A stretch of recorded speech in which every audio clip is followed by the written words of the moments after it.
यहाँ मिनिमम जाता है मिनिमम 15 डिग्री 16 डिग्री एंड आपका गाज़ा में मिनिमम 20 25 -20 वो ना आप लोग एक स्टेज लेना चाहिए था बीच में नाको या ताको नाको में रहना चाहिए था।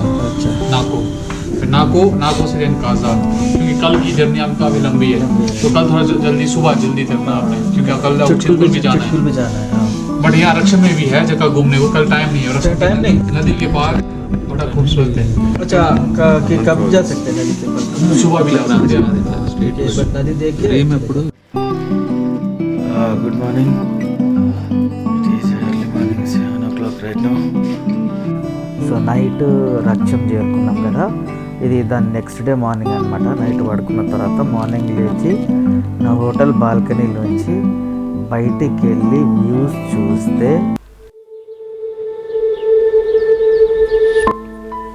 రెండు కళ్ళు చాలవు ఈ సుందర దృశ్యాన్ని చూడడానికి.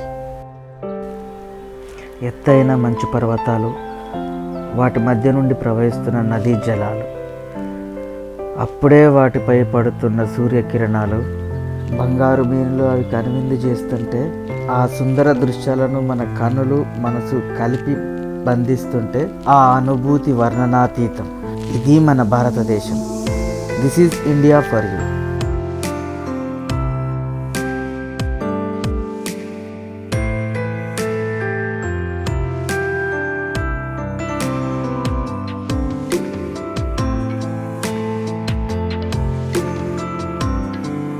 హాయ్, వెల్కమ్ బ్యాక్ టు మన ఛానల్ సంచారి మోహన్.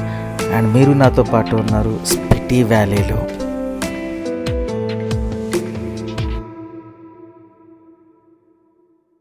ఇంకా మన టూర్ కంటిన్యూ చేద్దాం పదండి.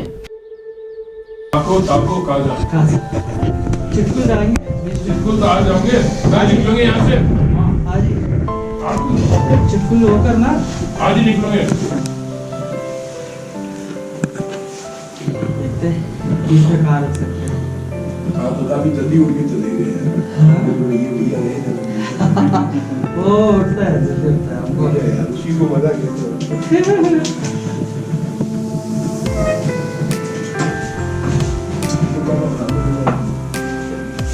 बाबा कितने में आते हैं?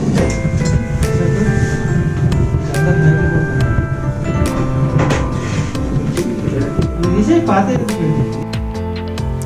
చకచకా రిఫ్రెష్ అయిన తర్వాత మన డే మళ్ళీ నైస్ బ్రేక్ఫాస్ట్తో స్టార్ట్ అయింది.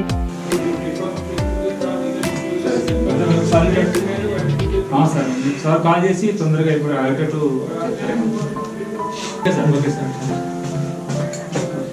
థ్యాంక్స్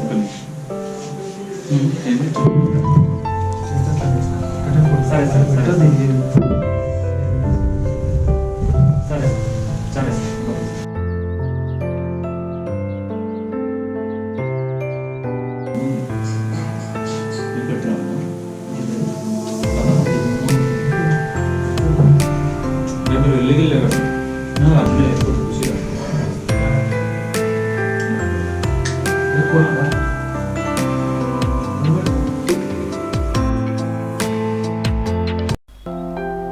పదండి ఇంకా రోడ్ల మీద పడదాం.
సుందర దృశ్యాల దగ్గర కాసేపు సమయం స్పెండ్ చేసిన తర్వాత ఇవాళ మన మొదటి డెస్టినేషన్ అయిన చిట్కుల్ విలేజ్కి వెళ్తున్నాము. చిట్కుల్ ఇండియా టిబెట్ బార్డర్లో మన ఇండియాలో వచ్చే లాస్ట్ విలేజ్ అన్నమాట. మిగతా విశేషాలు చిట్కుల్ వెళ్ళాక తెలుసుకుందాం.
ఈ దారిలో ప్రయాణం చేసిన తర్వాత మన మనసుకి అర్థమయ్యే విషయం ఒక్కటే, అందమైన గమ్యం చేరడానికి ఆ ప్రయాణం కూడా అంతే అందంగా ఉంటుంది. ఆ అందమైన గమ్యం Chitkul, the last village of India. వచ్చేసామండి.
పదండి ఇంకా చిట్కుల్ విలేజ్ని చుట్టేద్దాం.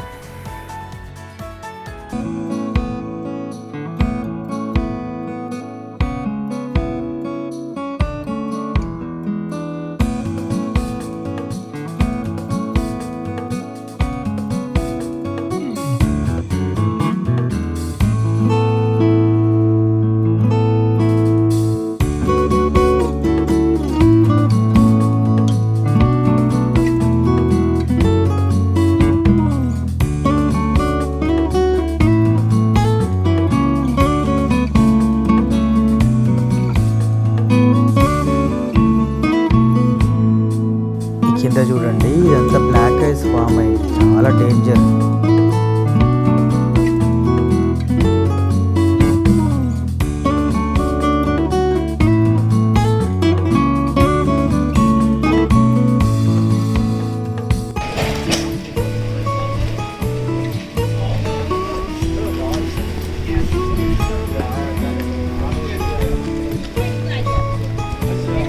వీళ్ళకి బిస్కెట్స్ వేస్తే కలిగే ఆనందం అంతా ఇంత కాదబ్బా.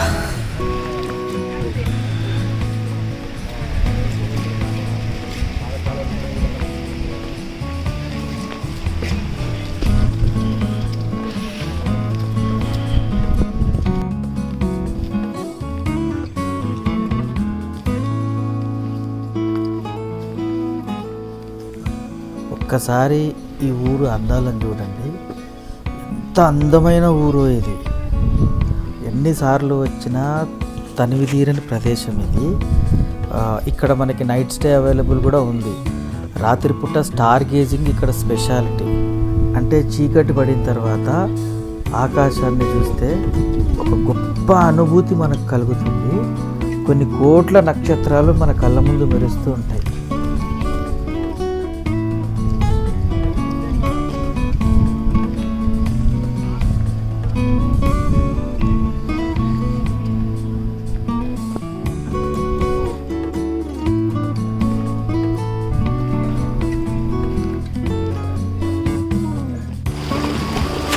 ఒక్కసారి ఈ వాటర్ పైప్ లైన్ చూడండి, మొత్తం మంచుతో గడ్డగట్టుకుపోయింది.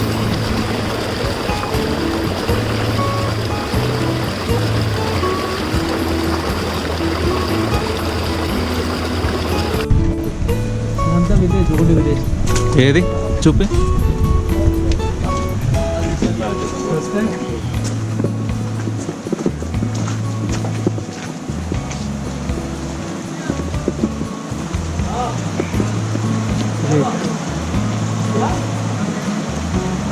అంతా new village, old village.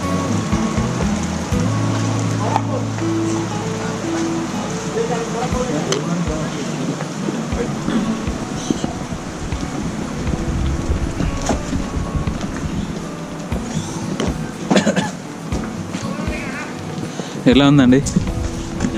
Super sir, చాలా సూపర్ ఉంది. ఎట్లా ఎంజాయ్ చేశారు? Super super super. అవి ये पौराणिक को टिबेट था ये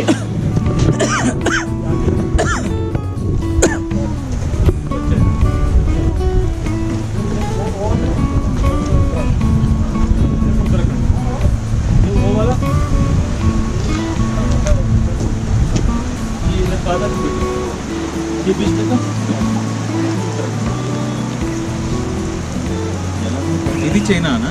చైనా బార్డర్ దీని తర్వాత అటు చైనా, అది దీని వెనకాల ఈ రైట్ సైడ్ ఉత్తరాఖండ్.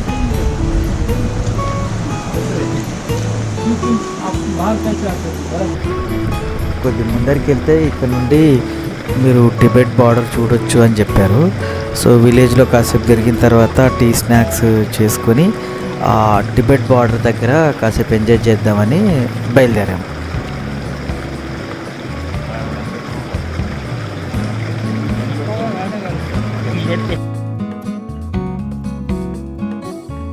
మనకి లోకల్ వాళ్ళు చెప్పిన దాని ప్రకారము ఈ లెఫ్ట్ సైడ్ కనిపిస్తున్నదంతా టిబెట్ అంటున్నారు.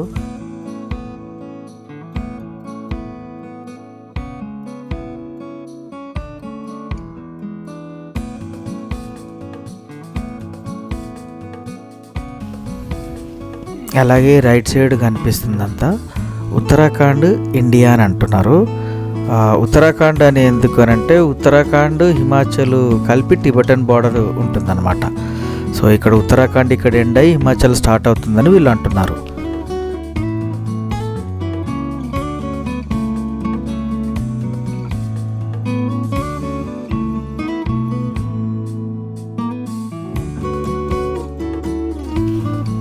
ఈ బార్డర్ దగ్గర కాసేపు ఎంజాయ్ చేసాం మేము. సో మీరు కూడా మాతో పాటు జాయిన్ అయిపోండి.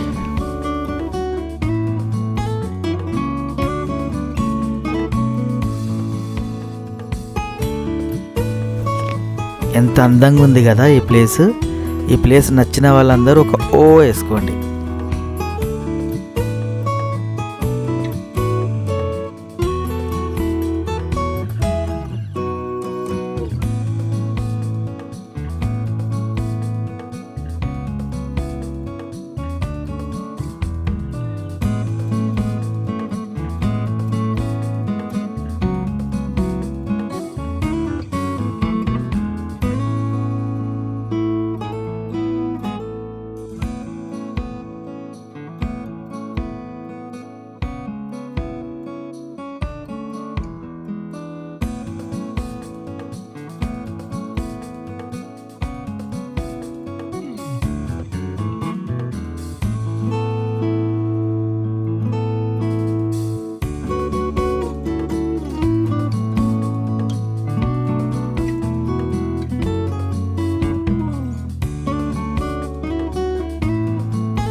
కండి ముందరికి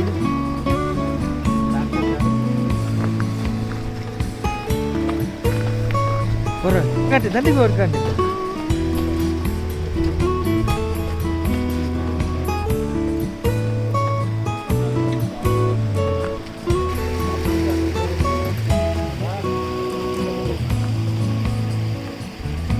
ఇటు వరకు తప్ప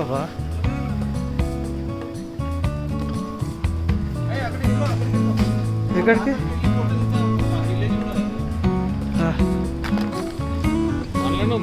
అలానే వద్దండి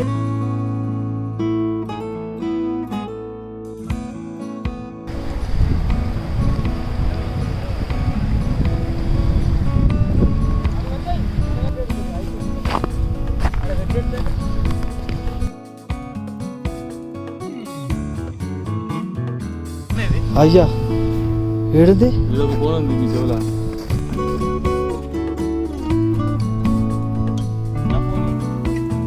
ఫోటోషూట్స్కి ఇంతకన్నా బెస్ట్ స్పాట్ ఎక్కడన్నా ఉంటుందో చెప్పండి. అందుకని మేమందరం ఇక్కడ కొద్దిగా ఫోటోషూట్ చేసుకున్నాము.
ఇక మనం ఈ ప్రదేశాన్ని వదిలి వెళ్ళాల్సిన టైం వచ్చేసింది.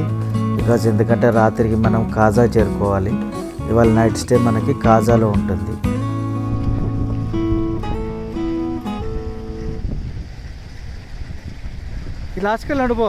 హిమాచల్ ప్రదేశ్ లాంటి మంచు ప్రదేశాలకి వెళ్ళినప్పుడు జాగ్రత్త వహించాల్సిన ఒక ముఖ్యమైన విషయం ఏంటంటే, ఆ కింద చూస్తున్నారా, దాన్ని బ్లాక్ ఐస్ అంటారు. అది చాలా హార్డ్గా ఉంటుంది అండ్ చాలా స్మూత్గా ఉంటుంది. వెహికల్స్ కానీ మనుషులు కానీ జారిపోయే అవకాశాలు ఉంటాయి అన్నమాట. వెహికల్స్ కూడా బాగా స్కిడ్ అవుతుంటాయి. చాలా మటుకు హిమాచల్లో జరిగే యాక్సిడెంట్స్ ఈ బ్లాక్ ఐస్ వల్ల కూడా జరుగుతుంటాయి. ఇక మన తదుపరి డెస్టినేషన్ అయిన కాజాకి బయలుదేరాం పదండి.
ఒక్కసారి మనం ప్రయాణం చేస్తున్న ఈ రోడ్స్ని బాగా గమనించండి.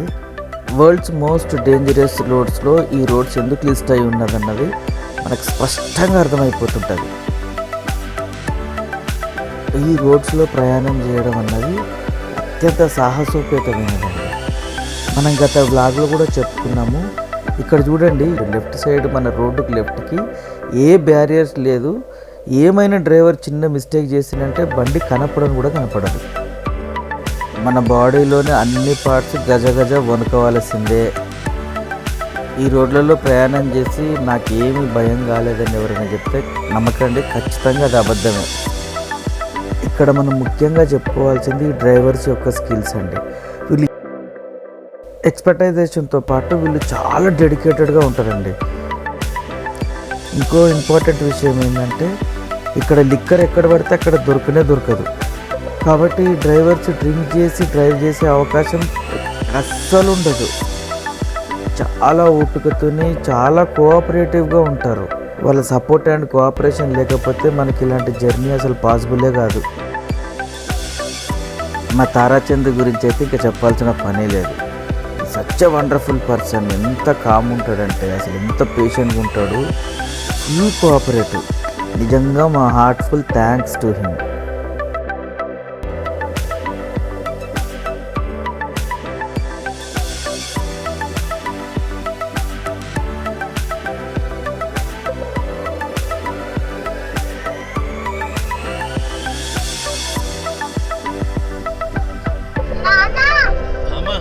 క్యూట్ వాళ్ళ డాడీకి కాల్ చేసింది, వీడియో కాల్ చేసి మాట్లాడడం ట్రై చేసింది. ఈ ఆల్టిట్యూడ్స్లో ఒక్కోసారి సిగ్నల్ కొద్దిగా కష్టమవుతుంది. నేను నా బ్లాగ్స్లో కొద్దిగా ఎక్కువసేపు అయినా సరే రోడ్స్ కూడా ఎందుకు చూపిస్తానంటే ప్రకృతి ఎంత అందంగా ఉంటుందో, డేంజరస్ అయినా ఈ రోడ్స్ కూడా అంతే అందంగా ఉంటాయి. అందుకే నా బ్లాగ్స్లో నేచర్కి లొకేషన్స్కి ఎంత ఇంపార్టెన్స్ ఇస్తానో ఈ రోడ్స్కి కూడా అంతే ఇంపార్టెన్స్ ఇస్తాను. మీరు కూడా చూసి ఎంజాయ్ చేయండి.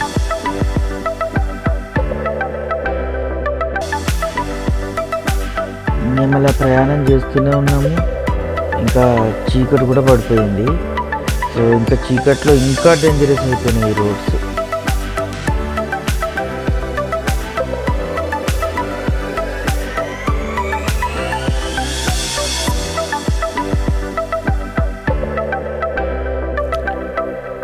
మొత్తానికి మేము నైట్ 8 గంటలకంతా మా హోటల్కి చేరుకున్నాము. गिम्बल है अच्छा वो कार पे या वो आगे attach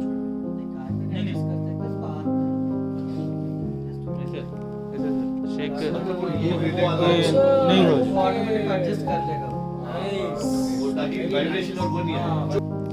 if you see right camera is not mobile is not moving. ఇక్కడ రవి పట్టుకొని నించున్నది హిమాచలీ తందూరు. దీన్ని బుఖారీ అంటారు. ఇది ఒక మల్టీపర్పస్ ఎసెన్షియల్ ఐటము. హిమాచల్ ప్రదేశ్లో ప్రతి ఇంట్లో వంట అవుతున్నంతసేపు ఇది ఈ రూమ్ని మొత్తము వేడిగా ఉంచడానికి హెల్ప్ చేస్తుంది. అట్ ద సేమ్ టైం ఏంటంటే ఆ చిమ్నీ అన్నది పొగ అసలు ఏమాత్రం రూమ్లో స్ప్రెడ్ అవ్వకుండా బయటికి పంపించేస్తుంది అనమాట.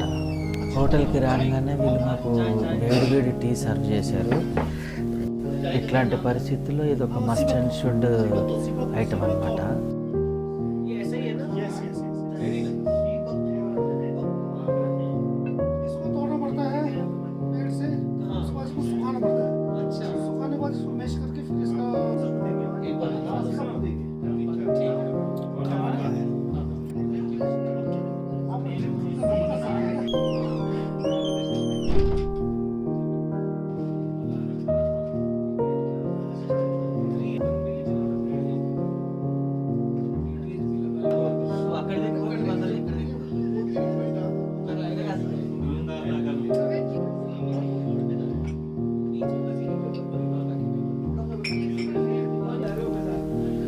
బయట విపరీతమైన చలి ఉండడంతో ఇంకా మేము చాలాసేపు అక్కడనే టైం స్పెండ్ చేసినాము. మరి డిన్నర్ టైం అయిపోయే వరకు కూడా అక్కడే ఉన్నాం అనమాట. మీరు ఇక్కడ చూడొచ్చు, టెంపరేచర్ అప్పటికి -12 డిగ్రీ సెంటిగ్రేడ్స్ ఉందన్నమాట. ఒక హాఫ్ అన్ అవర్ తర్వాత ఇంకా మా కోసం డిన్నర్ కూడా రెడీ చేసేసారు వాళ్ళు.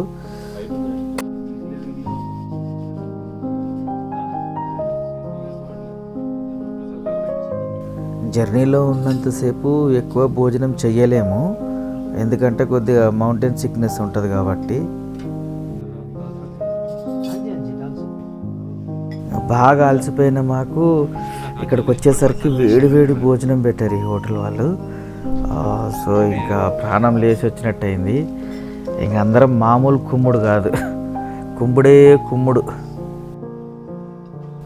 భోజనం కూడా చాలా టేస్ట్గా ఉండింది. మేము అడిగిన ఐటమ్స్ అన్నీ వాళ్ళు బాగా చేసి పెట్టారనమాట. మరోవర్ ఇక్కడ ఆతిథ్యానికి అంటే హాస్పిటాలిటీకి చాలా ఇంపార్టెన్స్ ఇస్తారు వీళ్ళు. పుట్ట పగలేలాగా తిన్నాము. తిన్న తర్వాత ఇంకా కాసేపు అక్కడే టైంపాస్ చేసిన తర్వాత వెళ్ళి రెస్ట్ తీసుకున్నాము, ఎందుకంటే ఇంకా రేపటి నుండి ఇంకా హై ఆల్టిట్యూడ్కి వెళ్తూ ఉంటాం అన్నమాట.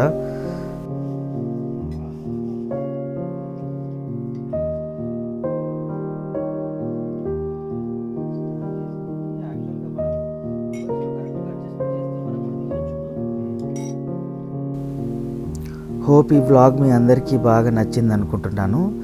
మళ్ళీ మన నెక్స్ట్ వ్లాగ్ అంటే డే 4 స్పిటి వ్యాలీ టూర్లో మళ్ళీ కలుద్దాం. జై హింద్, జై భారత్.